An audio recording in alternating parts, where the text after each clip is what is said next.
Hello, hello, and good afternoon to all my real live adults all over the world, all over the globe, city to city, state to state. I hope you all are well and great.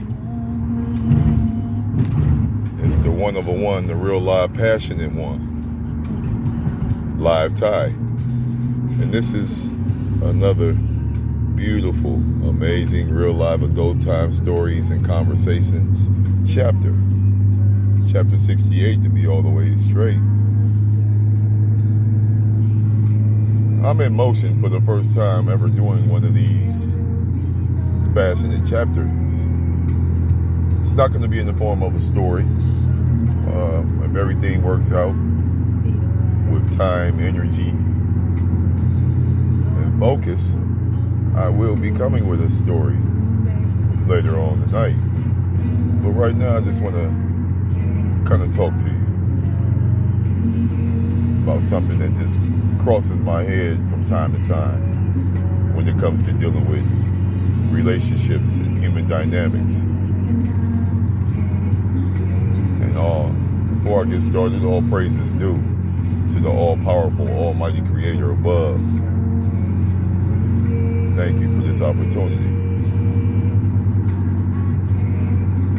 Yes, it's time to talk about a certain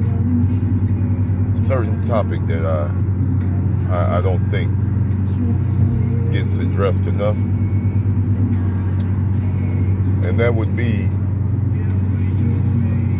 love letdowns of love. And the reason I think this doesn't get talked about enough is because in this life shit,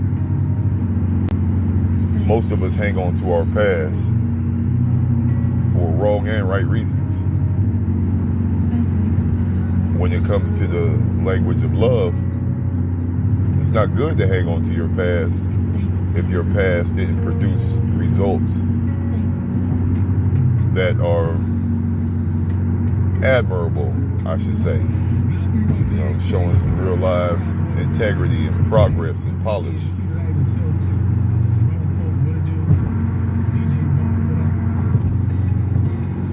And when love letdowns take place in your past, it will throw you off.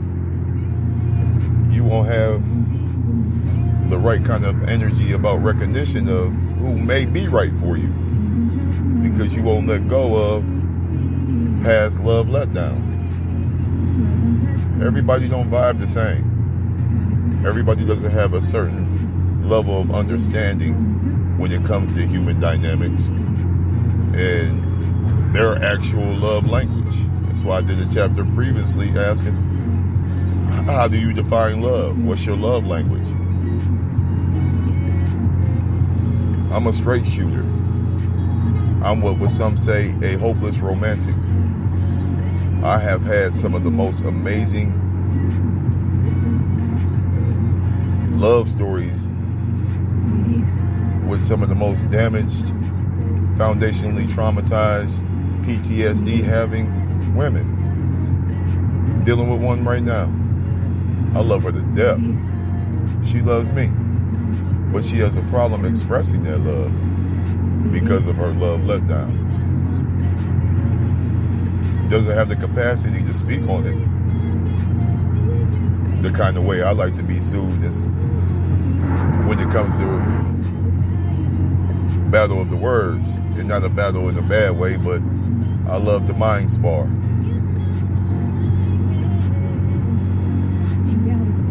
And for as long as this woman has known me,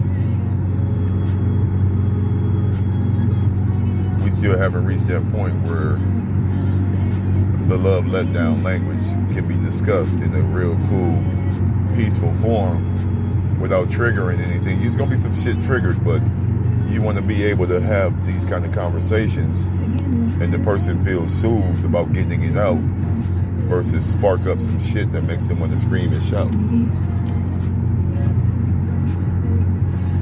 I know with my love letdowns,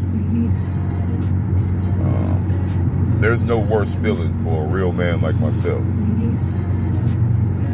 And I'm not a real man because I know how to get loud and stick my chest out and grab my live massive pole and balls and walk around here like I'm something. I am something, but it's not for that reason.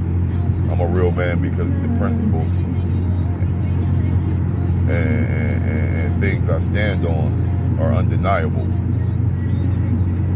They illuminate those of a real man with a real focus, a real plan. Living the kind of lifestyle I've lived, it ain't about continuing that lifestyle. I'm trying to find that real life spice of life and get that balance that I've had and want back more than anything. And the sacrifices that I'm willing to do to achieve it are endless. I won't sell my soul for it, but I'm willing to sacrifice quite a bit. And it comes from my love letdowns. Because when I was in relationships,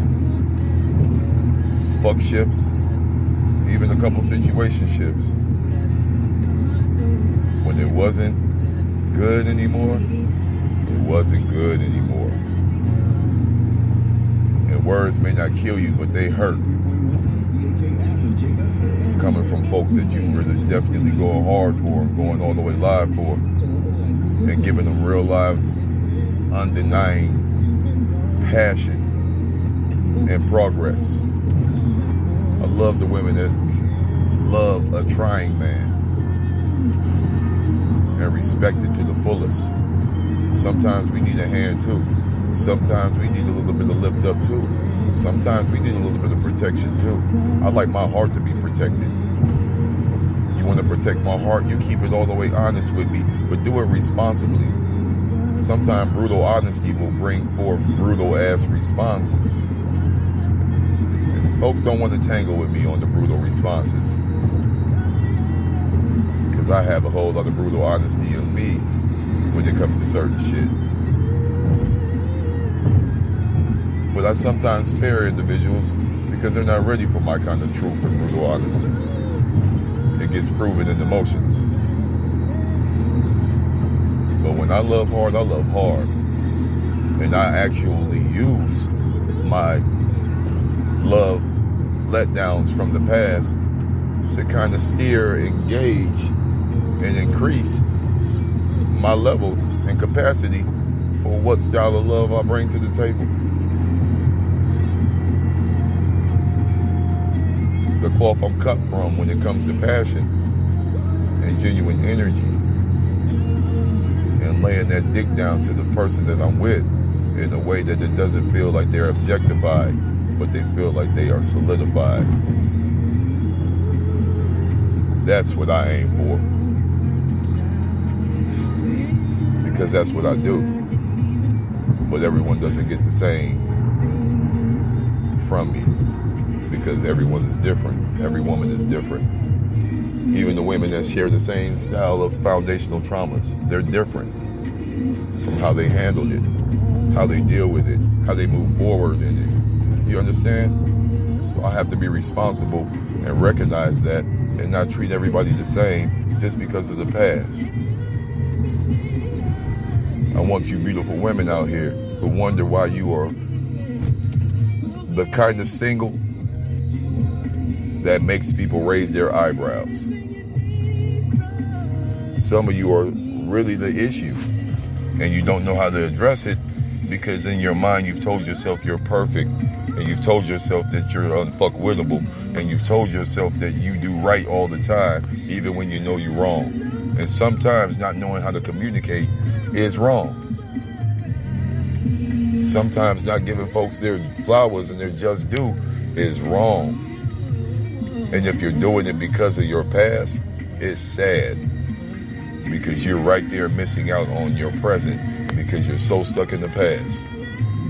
I've seen some very amazingly fucked up things that women have done to men, and vice versa. But I don't let it steer me wrong from my direction and my path. I don't let it jade the way I like speaking my love language. I just can't do that. It's not in me. I've tried to be petty and bitter and make excuses. That doesn't work for me. I just give it to you raw. And I love giving it to them raw when it comes to matters of the heart. So we're going to get through this. As real live adults, we have to. How can we teach our children how to be better versions of themselves and love accordingly and develop healthy-ass relationships starting with self? Because if you start with self, you'll be able to have healthy relationships with others. But you have to start with self. But how can we as real live adults and parents out here really teach the youth what's going on with that if we are not being all the way addressing of our own shit?